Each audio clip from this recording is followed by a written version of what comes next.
طاہر ملک صاحب، آپ سے آغاز کرتے ہیں. پہلے تو ظاہر ہے کہ ہم پولیٹیکل ڈسکشن بھی کریں گے، لیکن بجٹ پہ تھوڑا سا تبصرہ کر لیتے ہیں. یہ جو بجٹ پیش ہوا ہے اس کی آپ کو کتنی سمجھ آئی ہے؟ کیا یہ عوام دوست تھا، غریب دوست تھا یا نہیں؟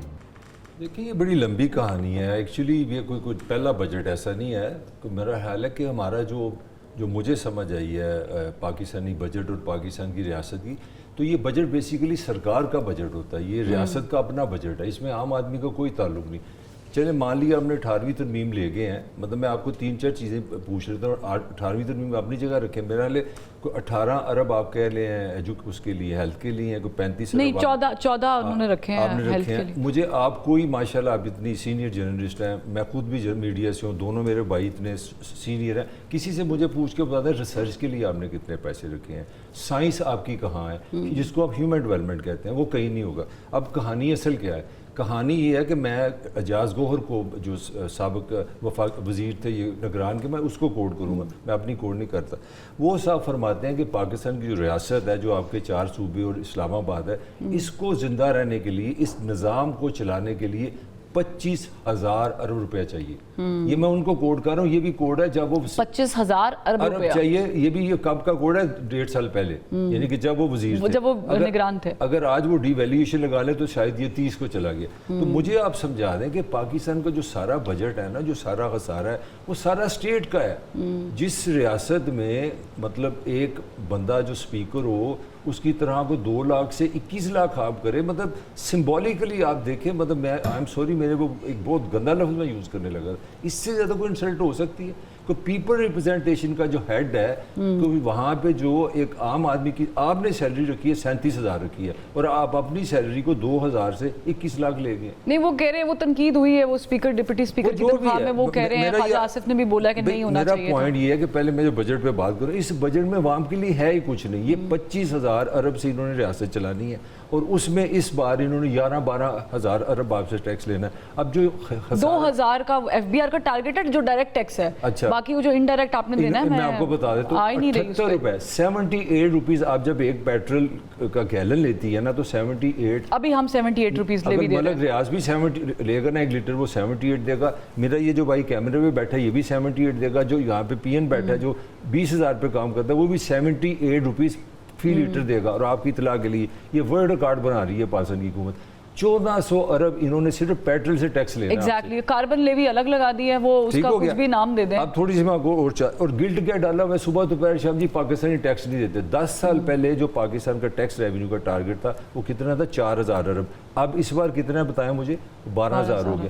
اور یار آپ نے 10 سال میں 400 گنا ٹیکس بڑھا دیا، اپنے اخراجات بھی 400 گنا بڑھا دیے.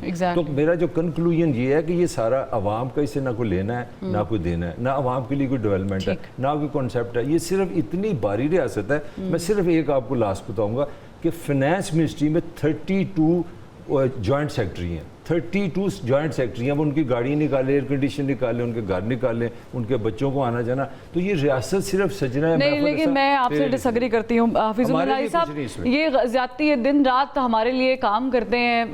کوئی بھی منسٹر ہو، ان کی کوئی بھی ڈویژن ہو، پرائم منسٹر صاحب بذات خود اب دیکھیں انہوں نے 72 کروڑ سے بڑھا کے اگر 86 کروڑ مختص کر دی ہیں اپنی تزئین و آرائش کے لیے، تو ان کا بنتا ہے سر، اتنا تو بنتا ہے. میں کیا بتاؤں جی، میرے لیے تو یہ بالکل صحیح حاصل ہوتی ہے. مجھے نہیں پتا کہ ہم یہ اس کے اوپر بحث کرنے کے بعد کوئی کارآمد ہوگی. میں صرف آپ کے تاثرات جاننا چاہ رہی ہوں، بحث نہیں کرنی ہم نے. میں ادھر ہی آ رہا ہوں لیکن میں یہ 2-3 فکرے ساتھ جوڑ دوں. میں تو عرصہ دراز سے تا حد نگاہ ماضی میں جھانکتا ہوں نا. تو چھوٹا بچہ تھا تو بجٹ آتا تھا نا، تو والد صاحب کو گالیاں دے کے دیکھا تھا کہ یہ بجٹ نہیں، یہ ہمارے ساتھ پہ یہ ٹھوس رہے ہیں. کوئی ایک بجٹ بتا دے، یہاں پہ بیٹھے سارے ہیں، کسی بڑے کانگریس پوچھے پاکستان کی تاریخ میں. میرا خیال ہے کہ یہ جو اعداد و شمار کا گورکھ دھندا ہے نا، یہ تو انہوں نے پہلے ایک چیز کو بنا لیا کرتے ہیں کہ یہ ہم نے کرنا ہے. ہم نے 2.5 کھرب جو ہے وہ ہم نے ڈیفنس پہ لگانا ہے. 1.2 1.3 کھرب جو ہے ہم نے لون کی پیمنٹ کرنی ہے، اتنی ہم ڈیولپمنٹ کرنی ہے. اب اس کے بعد ہم نے بجٹ بنانا ہے. اب مجھے بتائیں کہ پہلے آپ پھندا تیار کرتے ہیں، اس کے بعد آپ گردنیں آپ تلاش کرتے ہیں. تو ظاہر ہے اس پھندے مطابق جس چیز کی گردن آئے گی وہ اس کو ناپ کے اندر ڈال دی جائے گی. میں حقیقت ہے, میں دل جمعی سے آپ کو خلوص کے ساتھ کہتا ہوں کہ بالکل آپ ایک ایسی سیل حاصل کرتے ہیں. مجھے ایک بہت بڑے آدمی کا فون آیا, مجھے کہتے ہیں بجٹ پہ تاثرات جمع کرائیں. میں نے کہا جی میں آپ سے توقع نہیں رکھتا ہوں کہ یہ میں اتنا بورنگ کام کروں.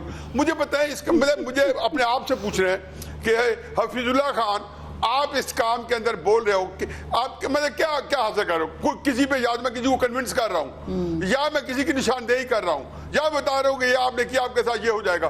بھائی یہ کام ہر دفعہ کرتے ہیں اور حکومتیں کمال صفائی سے بات نکلتی ہیں. پچھلے سال جو انہوں نے طوفان گرائے تنخواہوں کا, کیا ہو گیا ان کو؟ اگر پچھلے سال فرق پڑتا اور جو تنخواہیں انہوں نے لوگوں کی عادی کر دی ہیں ٹیکس لگا کے, یا 75% کر دی ہیں, کیا کوئی فرق پڑا؟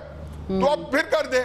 اس لیے میرا خیال ہے کہ ہم نے چونکہ بجٹ آئے ہوئے ہے, ہر کوئی اس کو ڈسکس کر رہا ہے, تو شاید اسی تناظر میں ریت رواج کو پورا کرنے کے لیے ہم ڈسکس کر رہے ہیں, مگر حقیقت ہے کہ تجزیے اوقات سے علاوہ کچھ نہیں ہے. ٹھیک ہے, لیکن میں بھی اس لیے چاہتی تھی کہ ہم اپنا حصہ بحیثیت صحافی تھوڑا ڈال لیں. ہمارے تاثرات کیا ہے امیر عباس صاحب, آپ بھی اپنے تاثرات کا اظہار خیال کر لیں ہمارے ساتھ. مجھے تو میڈم وہ شعر دو یاد آ رہے ہیں کہ مہکتے گجروں کے سب لوگ ہیں تمنائی, مہکتے گجروں کے سب لوگ ہیں تمنائی, کوئی تو ٹوٹی چوڑیوں کا ساتھی ہو. واہ, خدا کرے کہ ایسا بھی رہنما آئے میرے وطن جو تیرے بے قصوں کا ساتھی ہو. یہ تو ایک اولیگارکس کا مائنڈ سیٹ ہے, یہ ایرسٹوکریٹس کا مائنڈ سیٹ ہے جو پاکستان کے فیصلہ سازوں کے ذہنوں میں بیٹھا ہوا ہے.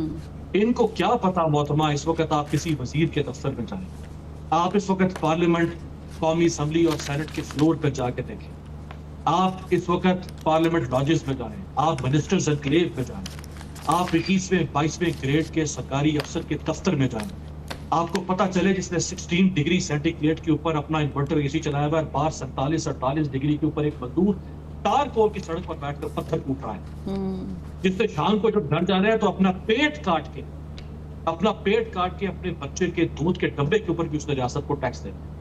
لیکن یہ ریاست کا ایسا نظام بنا دیا گیا ہے کہ یہ اس کا یہ ملکنگ کر رہی ہے, اس کو ملکنگ کر رہی ہے, لیکن ان کی بھوک اور پیاس جو ہے وہ مٹنے کا نام نہیں دے رہی. فریڈرک دوئم بادشاہ تھا پروشیا کا, جمہوریت نہیں تھی, بادشاہ تھا. اس کو یورپ کا سب سے کفایت شار بادشاہ کہا جاتا ہے. اس کے پاس صرف 3 جیکٹس تھیں. جب اس کی ریاست پر مشکل وقت آیا, اس نے ساری عمال ریاست کے 18ویں صدی میں ساری عمال ریاست کی برات ختم کر دی. 3 جیکٹس کے ساتھ فریڈرک دوئم بادشاہ پروشیا نے زندگی گزاری. یہاں ان کو شرم نہیں آتی, اتنے بے حس, اتنے لالچی اور اتنے خودغرض لوگ ہیں کہ نہ جانے کس خبیث سے پیدا ہوئے ہیں. 2 لاکھ کی تنخواہ کو جھٹکا مار کے اور یک جنبش قلم 13 لاکھ پر لے کے چلے گئے. اور بے حس لوگوں, اور بے حسی کی انتہا دیکھیں آپ کہ یہ تنخواہ مئی سے نہیں بڑھائی, جون سے نہیں بڑھائی. یہ اتنے انسینسٹیو طبقہ, اتنا لاتعلق طبقہ ہے اس پاکستان کے 25 کروڑ کی جو کمی ہے, اس تنخواہ کو جنوری سے بڑھا کے لے گئے. اور پہلے تم 2 لاکھ کو 13 لاکھ پر لے کر گئے ہو کم وقت. یہ کیا تم ظلم کیا کہ تمہاری حوث نہیں بجھی؟ تم نے کہا پچھلے 6 مہینوں کے 50 لاکھ بھی ہم وصول کریں. یہ وہ مائنڈ سیٹ ہے جو بیٹھا ہوا ہے آپ کے ان فیصلہ صاحب. ایگزیکٹلی, یہ آپ کو وزیر I'm not partially agreeing, I'm totally agreeing with you. اور اس کی وجہ یہ ہے کہ جب آپ 9 ارب سے بڑھا کر 14 ارب آپ نے تعزین و آرائش رکھ دی ہے قومی اسمبلی کی, ارب. ہم ہیلتھ کا بجٹ دیکھیں 14 ہے, ہم ایجوکیشن دیکھیں جو 64% of Pakistan is depending on youth. 64% زبان سے پوچھے جا کے, بہت بڑا چنک ہوتا ہے یہ. اور ایگریکلچر 4 ارب.